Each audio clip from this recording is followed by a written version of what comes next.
皆さんこんにちは。ソラベースへようこそ。私はこのチャンネルのオーナー、ソラノと言います。いや、めちゃくちゃ久しぶりの動画投稿ですね。お待たせして申し訳ございません。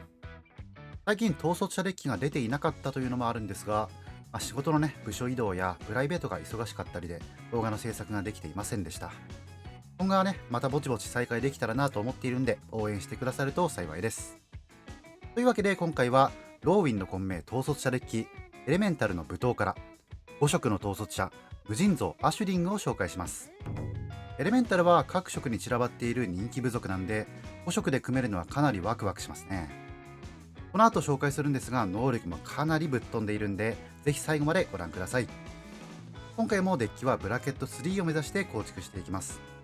値段はハレリアの価格を参考にし、計1万円以内になるように選択しています。紹介するカードは統率者と相性がいいものを優先して、汎用的な除去や土地カードは極力いらない方針ですんで、そこら辺は個人で調整してみてください。今回も紹介するカードをテーマに分けて紹介していきます。それではどうぞ。それでは早速統率者の紹介をしていきましょう。今回の統率者は無尽蔵アシュリング、3マナ23のエレメンタル魔術師。本体は赤単色ですが、テキスト欄に5色のシンボルがあるため固有色は全色として扱います。能力は2つあり、まず1つ目が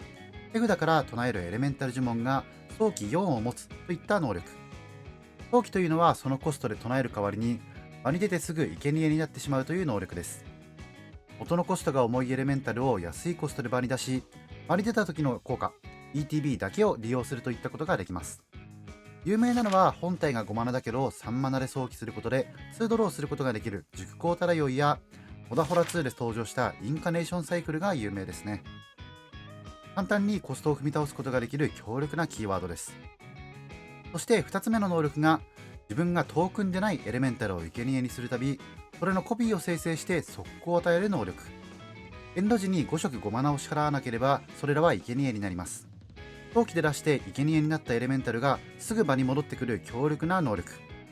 実質 ETB2 倍として機能し、速攻で殴ることもできるんで、次々とエレメンタルを場に出すことができます。正直5マナ払って場に残さなくても十分強力なんですが、することがない時に選択肢があるのは嬉しいです。上下の能力がとても噛み合っていて、エレメンタルの強力な ETB を味わい尽くせるパワフルな統率者。正直素のままでブラケット3全然ある気はするんですが、それをより楽しく快適に使えるようアップデしていきます。それでは早速カード紹介に入っていきましょう。どうぞ。まずはこのデッキの主役、エレメンタルで追加したいカードを見ていきましょう。暁の騎兵、炎の騎兵、M20 の神話騎兵サイクル。緑はもともと採用されているんで、今回はその他特に相性がいい白と赤を採用しました。白は ETB で土地以外のパーマネントを何でも破壊し、代わりに33のゴーレムをプレゼント。死亡した時は墓地からファクトやエンチャを回収できます。赤は ETB で手札を好きな枚数ルーティング。死亡時に墓地の土地の数分対戦相手にダメージを与えます。おまけに2マナで全体強化と速攻付与も可能です。どちらも常に使い道がある能力を備えていて、使う場所を選びません。もともとはその色のシンボル3つと5色デッキでは使いづらいコストを持つんですが、早期で出してしまえば色は関係なし。5色デッキでありながらシンボルをほぼ無視できるというのもこのアシュリングの強力な点です。墓所の選別者。出た時に各プレイヤーがクリーチャータイプを1つ選び、そのタイプのカードを墓地から好きな枚数回収します。これを早期で出し、回収の前に生贄にされるようにすると、アシュリングでコピーが出た時にこれ本体を回収することが可能。何回でも早期で使ったエレメンタルを回収できます。早期コストを何らかの方法で0マナにすることができれば、これを回収するだけで無限トークン。一気に勝負を決めることもできますね。ホバリオオワシ。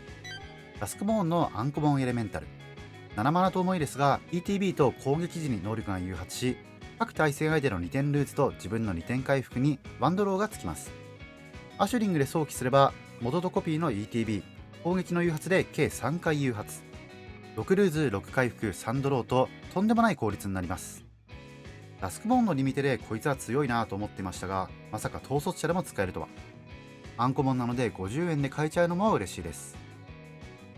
クワの暴君。アワシュンの期間で登場した7マナエレメンタル。ETB で対戦相手1人を対象とし、ランダムでパーマネントを生贄、それが土地でないならそれを繰り返すという変則的な除去能力を持ちます。めちゃくちゃ運符添付なんですが、呪言や被服、破壊不能も貫通して対処することができます。こういったランダム要素もね、たまには楽しいですね。学祭的なマスコット、召集を持つ8マナエレメンタル、 ETB でデッキトップ4枚から1枚を手札に加えます。4マナで8枚見て2枚手札なんで、実質食料補充、コストが下がれば上位互換ですね。機械兵団のカードですが、ジャンプスタート向けのカードなんで、意外と見たことない人も多いかもしれません。刻み群れ、こちらはローウィンの新カード、 ETB でエレメンタル以外を全バウンスする強力な効果を持ちます。しかも唱えるコストが自分のエレメンタルの最大マナ総量分減るという能力を持つため、4マナのエレメンタルがいれば0マナで早期できちゃいます。一方的なリセットで盤面を掌握しましょう。アイロの闘士、こちらも新カード、唱えるための追加コストとしてエレメンタルの貢献を受け、それを追放しなければいけません。しかしその分効果は強力。これでないエレメンタルが場に出るたびに、それが自身のパワー分のダメージを各対戦相手の顔面に飛ばします。パワーの高めなエレメンタルが顔面に火力を飛ばし始めたら、一瞬でライフは溶けてしまいます。自身のパワー7はあまり活かせないかもしれませんが、守りの上から直接ライフを焼き切ってしまいましょう。ランブルビード、11マナ88警戒到達トランプルの超大型エレメンタル、マナコストは墓地の土地の数分減少します。 ETB で全体33修正とトランプル付与、法廷のビヒモスのように一気に勝負を決めるフィニッシャーです。本来ならビヒモスのように速攻を持ってはいませんが、アシュリングで戻ってくれば1111速攻トランプル、これだけでもね、1人殴り倒せそうです。見た目がね、森蔵みたいで可愛いですね。次はエレメンタル部族全体をサポートしてくれるカード、アシュリングはおそらくヘイトがかなり高いんで、除けられてもね、エレメンタルデッキとして機能するようサポートカードは多めに入れておくといいでしょう。英雄たちの送り火、部族指定版の出産の殻、2マナで生物を避けると、同じ部族で1マナ上のカードをサーチして場に出します。両タイミングはソーサリーのみなんで、早期で生贄になる前にといった使い方はできませんが、戦闘後にどうせ生贄になるトークンを避けることで戦線を増強できます。アシュリングは早期で生贄でなくても反応するんで、捨て出ししたやつをサクって ETB 再利用なんかも可能ですね。新たな結束、部族を1つ選んで10修正と、自身の終了ステップ開始時にそのターン生成された指定された部族のトークンを再度コピーして生成する能力を持ちます。実質 ETB2 倍に加え、ブロッカー生成としても優秀。出た当初は2000円ぐらいしましたが、今は600円で買えるんでね、1枚持っておきましょう。同族の発見、部族サポといったらこれ、指定の部族が出た時および攻撃した時にカードを1枚引きます。早期1回に対して3ドローで超高効率、これがあればね、手札に困ることはないでしょう。出た時に何もしない5マナエンチャなんで、出すタイミングはお気をつけて。総帥の召集、各プレイヤーが自身の選んだタイプのクリーチャーを全リアに、部族デッキでは強力無比なリアに呪文です。早期でどんどん墓地にエレメンタルが溜まっていくんで、一気に釣り上げることができれば超爽快。相手のリアにした生物を踏み越えながら一気に勝負を決めましょう。次はマナ加速と色サポートカードの紹介。加速は主に無色マナ軽減のカードを紹介していきます。早期コストを減らしてエレメンタルを連打しましょう。ブライトハウスの旗騎士、エレメンタルと戦士のコストを1減らす2マナ11、これ自身がエレメンタルなのでサポートを受けやすいです。通報の角笛、指定した部族のコストを1減らすファクト、アップキープ開始時にデッキトップがその部族なら手札に加えてくれるおまけもついています。ウルザの保育器、こちらも指定した部族のマナコストを下げてくれますが、なんと2マナ軽減。この代わりに他に能力はなく、対戦相手のその部族のマナコストも減らしてしまいます。エレメンタルは結構品質部族なんで、友情コンボにならないよう注意しましょう。ミュールの宣告者、カルキール竜蘭録から登場。自分のパワー4以上のクリーチャーの数分、呪文のコストが下がります。これ自身で1マナ減るので、まずは3マナから早期がスタート。パワーが高いエレメンタルを並べれば、後続は0マナで連打できちゃいます。このデッキは5色なのにマナ軽減が効いちゃうのが一番やばくて、アシュリングさえ出てしまえばあまり色マナが気になりません。0マナで連打し始めたらもうほぼ勝ちと言ってもいいでしょう。とはいえ、やはりエレメンタル以外の呪文もたくさんあるので、次に紹介する色サポートカードも採用していきましょう。花を手入れするもの。自分のコントロールするパーマネントの色のマナを出してくれるマナクリ。